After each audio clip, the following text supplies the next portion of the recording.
সবসময় চিন্তা করবো আমাকে আল্লাহ কি দিয়েছেন, এটা চিন্তা করবো না আমাকে আল্লাহ কি দেন নাই।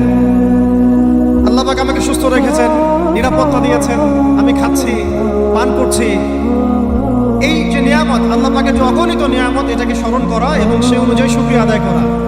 আল্লাহ পাক সবাইকে শুকরিয়া আদায় করার তৌফিক দান করেন।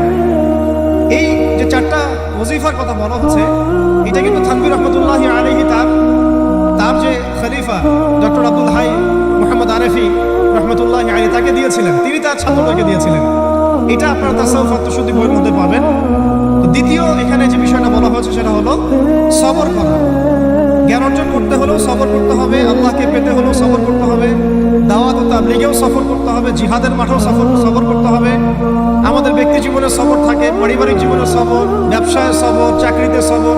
যেটাই আমার মর্জির খেলাফ হচ্ছে তখনই সবর করতে হয়, আর এটা একটু কঠিন। এই কারণে আল্লাহ